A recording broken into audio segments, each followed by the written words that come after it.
Morning. It's Monday, April 9th. One of our top stories today is Mike Ramsing is talking to people in the Mid-Atlantic about problems with the H2B Visa program. This is something that affects seafood processing workers around the country, not just in the Mid-Atlantic, but in the Gulf and the West Coast and Alaska as well.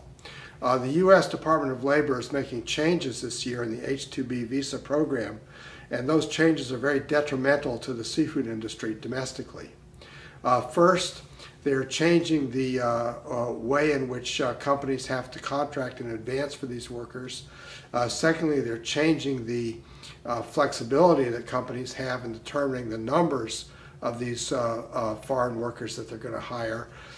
Third, they're recalculating prevailing wage rates to raise wages are around 30 to 35%.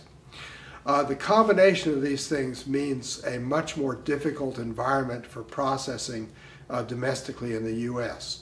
And at a time when the industry is focused on jobs, this has potential to drastically reduce the amount of seafood processing jobs that happen in the U.S. and that are filled by American workers.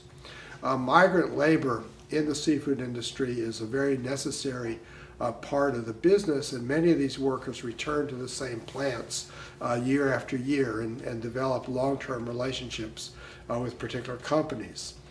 This allows companies to train people effectively. It allows the employees to get better, to make more money due to their speed on a picking line or familiarity with the process.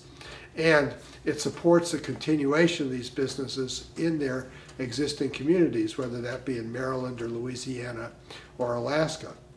All of this is jeopardized by failing to treat the seafood industry as a separate entity in addressing the issue of foreign workers. Many people in the seafood industry are now pressing Congress to carve out a specific seafood function for a foreign worker program that would meet the needs of the industry, which is highly variable, which includes variability in the number of weeks that a given employee might be working in a season, and variability in the number of employees that might work in a given time based on the harvest and on what's happening in that given plant. Unless these reforms are enacted, we're going to see domestic processing in the U.S. continue to erode till it's almost non-existent. In Lexington, Mass., this is John Sackton.